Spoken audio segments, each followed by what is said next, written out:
Assalamualaikum warahmatullahi wabarakatuh. Jumpa lagi di Bisada Channel. Nah, kali ini saya mau berbagi pengalaman tentang lobster mati secara massal. Pernah nggak jenengan ngalami tiba-tiba lobster mati secara massal? Nah, sekarang saya baru mengalaminya, lur.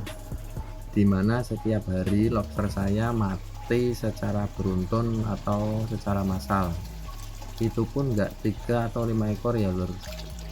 Padahal sebelumnya air juga sudah saya ganti. Ya kira-kira kurang lebih 25% lah airnya saya ganti. Tapi usaha saya masih nihil. Masih banyak juga lobster saya yang mati di hari berikutnya.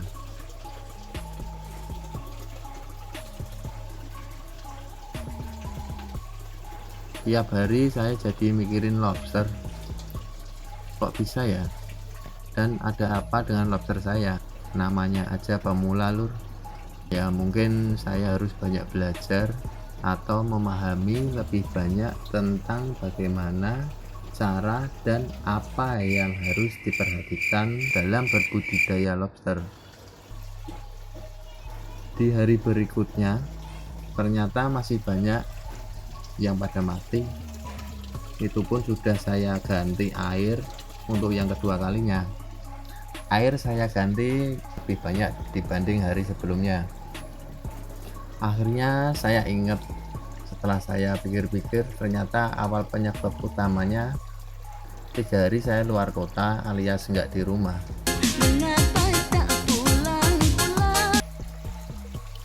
Nah, dari itu saya berpikir kualitas air pasti rusak diakibatkan bangkai lobster yang sudah membusuk tersebut.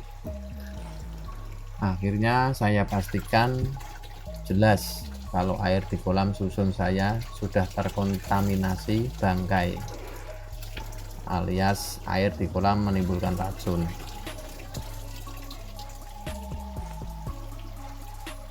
Selang 2 hari korban masih juga ada setelah saya ganti air sebanyak 50%. Akhirnya saya kuras lagi untuk yang ketiga kalinya dengan mengganti air lebih banyak atau 75%. Dan saya tambahkan garam ikan seperti yang dilakukan pembudidaya ikan ataupun lobster lainnya ya. Dan sempat juga saya tambahkan obat pembasmi bakteri atau penyakit untuk ikan kayak gini. Itu pun berdasarkan rekomendasi penjual ikan ya. Setelah air saya ganti 75%, ternyata itu pun masih juga banyak lobster yang mati. Setelah saya lihat, kematian kali ini agak berbeda. Lobster dominan mati dalam kondisi cangkang yang hampir terbuka. Bisa dilihat ya. Dengan kondisi seperti ini bisa disimpulkan lobster mati karena gagal molting atau ganti kulit alias ngelungsungi kalau orang Jawa bilang ya. Ini terjadi karena dia gagal adaptasi dengan kondisi air yang baru. Karena sudah 1 minggu lobster kok masih juga mati terus, saya bingung ini. Akhirnya saya putuskan ganti air total. Ini bukan masalah rugi atau bati atau untung ya, tapi ini sudah kadung hobi, mau dimana lagi. Batu, shelter, tempat lobster ngumpet saya bilas semua dengan air panas. Intinya dengan harapan agar bakteri yang menyebabkan penyakit pada lobster itu hilang semua.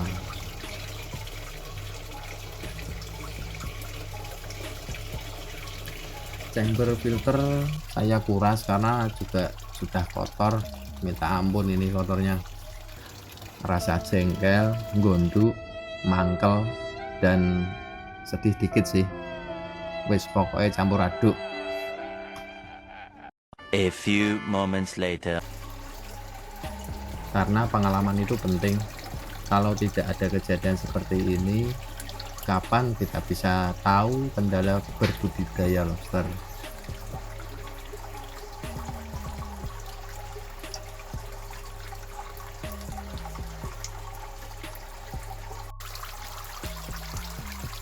namanya pemula juga mikir ya kalau lobsternya pada mati kayak gini.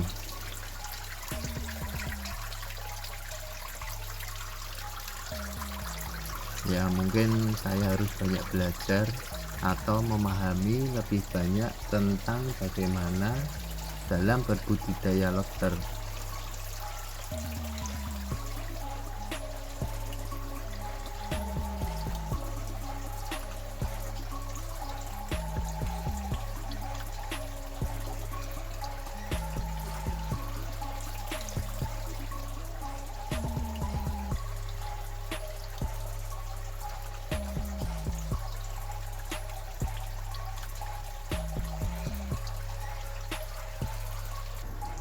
Setelah air total saya ganti baru dan filter pun juga saya bersihkan dan lobster saya masukkan, itu pun sengaja kolam tidak saya kasih shelter selama 1 hari.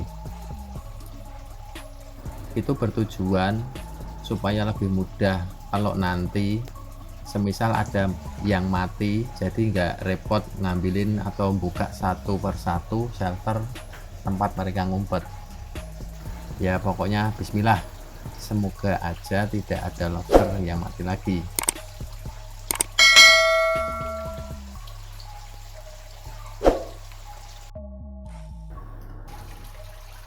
Nah, di hari ketiga setelah pengurasan total, shelter saya masukkan lagi seperti semula, karena alhamdulillah lobster kelihatannya sudah aman, tidak ada lagi yang mati, dan itu pun saya pantau sampai 3 hari berikutnya masih aman juga.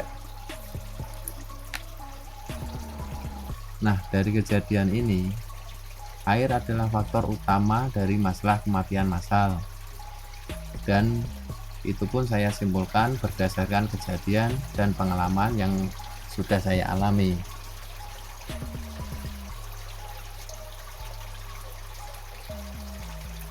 Faktor penyebab kualitas air tidak bagus adalah: pertama, karena lobster yang mati di dalam kolam, apalagi kalau matinya keroyokan ya dan nggak ketahuan, itu pun semakin menambah rusaknya kualitas air dan sangat berpengaruh di kolam yang berukuran kecil dan dihuni oleh banyak lobster. Yang kedua, pakan berlebihan. Emang apa sih nggak boleh? Sombong amat. Sisa pakan yang berlebihan di kolam juga akan merusak kondisi air, terutama pelet yang mana mudah terurai dan tercampur dengan air. Makanya secukupnya saja kalau memberi pakan, 2 atau 3 kali sehari, yang penting rutin dan diperhatikan takarannya. Apalagi di kolam seperti saya ini yang cuma berbahan MMT. Tapi mungkin beda kalau kolamnya dari tanah. Mungkin tanah bisa menetralisir hal tersebut. Itu pun semua karena faktor alam. Oke, demikian tips atau sharing dari pengalaman yang setelah saya alami. Semoga bermanfaat. Sehat selalu. Wassalamualaikum warahmatullahi wabarakatuh. Tetap berkarya, jangan lupa bahagia.